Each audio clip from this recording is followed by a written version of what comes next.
Yo hoy me he negado a hablar de lo que tú decías muy bien, Vicente, al inicio,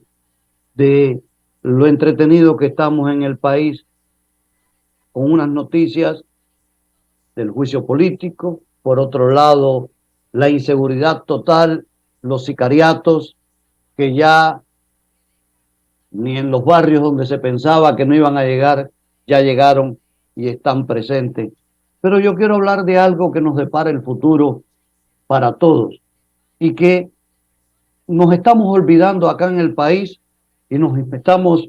como decía mi abuelita, dando escobillas en el ombligo para no querer ver más allá de nuestras narices. Y acá hay algo, hay una realidad que ya los organismos internacionales, los estudiosos internacionales están planteando, y es que en lo que queda de esta década de los años 20 del siglo, del segundo milenio, que nos ha tocado vivir, o el tercer milenio, mejor dicho, que nos ha tocado vivir a nosotros,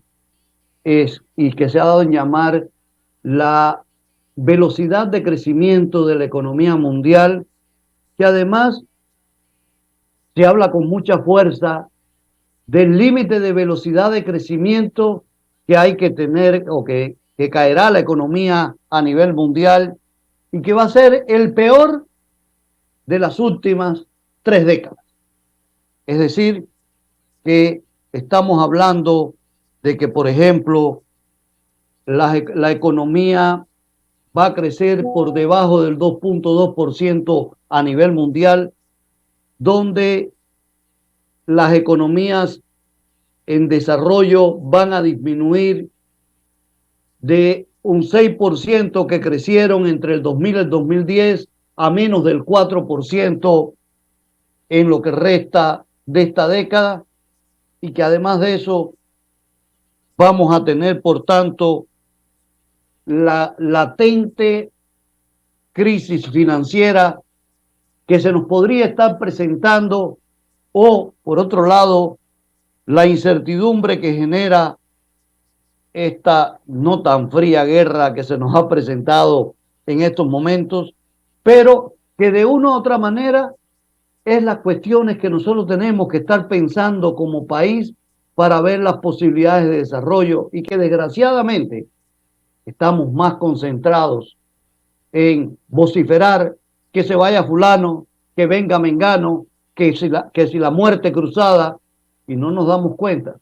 el daño que le hacemos al Ecuador, a la sociedad y a los que van a tener que vivir dentro de 20, 30 o 40 años en este hermoso país. Pero por supuesto que debería pensarse cómo nosotros contrarrestamos como humanidad toda esta situación, porque tenemos que tener políticas y estrategias amigables con la naturaleza, y tenemos que tener políticas y estrategias que nos lleven a alinear los marcos financieros, fiscal y monetario, donde se puedan tener políticas macroeconómicas y financieras que permitan cómo atenuar los altibajos de los ciclos económicos. Eso deberíamos estar discutiendo en el país, que los responsables de formular políticas públicas y políticas económicas deben estar pensando en cómo controlamos y cómo provocamos políticas que contrarresten los posibles incrementos y presiones inflacionarias que se van a dar y que se están dando en el mundo, y específicamente a nosotros todavía no nos ataca con fuerza esta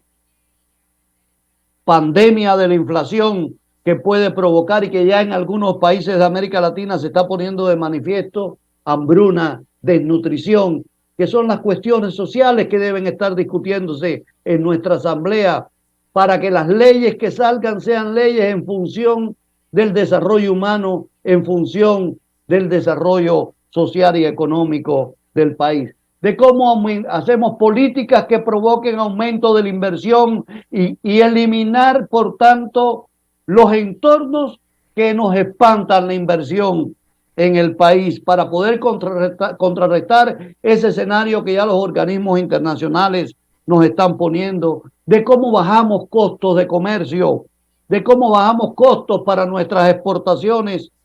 de cómo logramos nosotros capitalizar servicios, de cómo logramos aumentar la participación de fuerza de trabajo y sobre todo, cómo logramos nosotros leyes educativas que permitan la movilidad social de los jóvenes ecuatorianos, que la mejor forma de lograrlo es a través de la educación y no poniendo trabas a los distintos niveles, a las distintas formas de alcanzar educación y lograr, por tanto, tener una educación pertinente y de calidad que tanto se requiere, de cómo impulsamos la formación técnica y tecnológica y no estar pensando en los pedacitos, o la forma en que se organizaba hace 2 siglos o 3 siglos la educación en el mundo y no las formas modernas de organizar, de cómo logramos también el aumento de la interconectividad en el país, esa conectividad que tanta falta hace para aumentar productividad en los negocios y los servicios, y de cómo además logramos tener un verdadero gobierno digital. Entonces, señores, deberíamos pensar en esos escenarios a los que vamos a tener que enfrentar, porque el mundo hacia allá va, y un poco dejar de ver los intereses individuales y los intereses que se tienen por cada uno de los grupos de presión política en este país, y todos enfocarnos en un consenso nacional para enfrentar una desaceleración de la economía que se nos viene, querramos o no. Muchas gracias.